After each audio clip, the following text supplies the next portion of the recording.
MVR ഞാൻ നല്ല ബന്ധത്തിലായിരുന്നു. പക്ഷേ പാർട്ടി ഒരു നയം അംഗീകരിച്ചു. പാർട്ടി നയം അംഗീകരിച്ചാൽ പാർട്ടി നയത്തോടൊപ്പം നിൽക്കണം, പാർട്ടി നയം കാത്തു സൂക്ഷിക്കണം. ആ പാർട്ടി നയം കാത്തു സൂക്ഷിക്കലാണ് ഒരു പാർട്ടി അംഗത്തിൻ്റെ ചുമതല. വ്യത്യസ്ത അഭിപ്രായം ഉണ്ടാകാം. അതിൽ പാർട്ടി രീതിയിൽ തന്നെയുള്ളൊരു സമീപനം ബന്ധപ്പെട്ട പാർട്ടി കമ്മിറ്റികളിൽ ചർച്ച ചെയ്ത് പ്രശ്നപരിഹാരം ഉണ്ടാക്കുക, സംശയ നിവാരണം വരുത്തുക എന്നുള്ളതാണ്. അതിന് പാർട്ടി വിരുദ്ധ നിലപാട് സ്വീകരിക്കലല്ല ശരി. അതുകൊണ്ട് ആര് നിലപാട് സ്വീകരിച്ചാൽ, ഇപ്പോൾ ഇന്ത്യൻ കമ്മ്യൂണിസ്റ്റ് പാർട്ടി പ്രത്യയശാസ്ത്രപരമായ നിലപാടുകളിൽ രണ്ട് ചേരിയായി നിന്നപ്പോൾ ഇടതുപക്ഷ സമീപനമുള്ളവർ ഇടതുപക്ഷത്തോടൊപ്പം നിന്ന് രാഷ്ട്രീയമായ അവിടെ ബന്ധങ്ങളും പ്രശ്നങ്ങളുമല്ല, രാഷ്ട്രീയമാണ്. ഞാനുമായി ഏറ്റവും അടുത്ത ബന്ധമുള്ള ആളായിരുന്നു MVR. പക്ഷേ കാരണം ഞാൻ എൻ്റെ കുട്ടിക്കാലം മുതൽ കണ്ടുവന്നിട്ടുള്ള ഒരാളാണ്. എൻ്റെ വീട്ടിൻ്റെ വളരെ അടുത്തുള്ള പ്രദേശത്തുള്ള ഒരാളാണ്. ഞാൻ എറണാകുളം, അദ്ദേഹം പാപ്പിനിശ്ശേരിയുമാണ്. ഇന്ന് മാത്രമല്ല, അദ്ദേഹം ഒരു കൊലക്കേസിൽ പ്രതിയായപ്പോൾ അദ്ദേഹത്തെ ഒളിവിൽ കൊണ്ടുവന്ന് നടന്നതും പല സ്ഥലത്തും 70 കൊലക്കേസ് ഉണ്ടായിരുന്നു. എൻ്റെ നാട്ടിൽ ഇരണാവ് കൊലക്കേസ് പറയപ്പെടും. അതിലേക്ക് MVR പ്രതിയായിരുന്നു.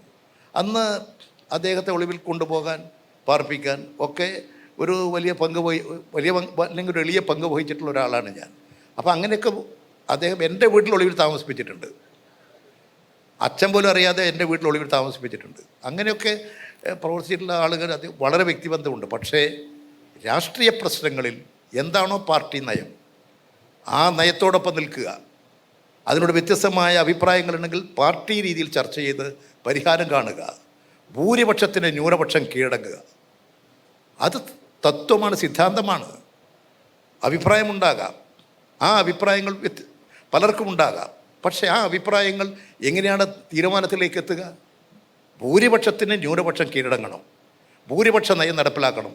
അതാണ് സഖാവ് സുന്ദരയ്യ കാണിച്ചത്. അദ്ദേഹത്തിന് ഉണ്ടായിരുന്ന അഭിപ്രായ വ്യത്യാസങ്ങൾ, അദ്ദേഹം ഒരു കാലഘട്ടത്തിൽ പാർട്ടി ജനറൽ സെക്രട്ടറി ആയിരുന്നു. അദ്ദേഹത്തിൻ്റെ നയം അല്ല പാർട്ടി അംഗീകരിച്ചത്, അദ്ദേഹത്തിൻ്റെ നയമല്ല അംഗീകരിച്ചത് എന്നുള്ളത് കൊണ്ട് അദ്ദേഹം പറഞ്ഞിരിക്കുന്ന കാര്യം, ഞാൻ അംഗീകരിക്കുന്ന നയമല്ല അംഗീകരിച്ചത്, പക്ഷേ എൻ്റെ ചുമതല പാർട്ടി അംഗീകരിച്ച നയം നടപ്പിലാക്കലാണ്. പിന്നെ അദ്ദേഹത്തിൻ്റെ ജീവിതകാലഘട്ടം മുഴുവൻ അദ്ദേഹം അതിനു വേണ്ടിയാണ് പ്രവർത്തിച്ചത്. അതാണ് ഉത്തമനായ കമ്മ്യൂണിസ്റ്റ് സഖാക്കൾ നിർവഹിക്കേണ്ട ദൗത്യം. ഞാനതാ നിർവഹിച്ചത്.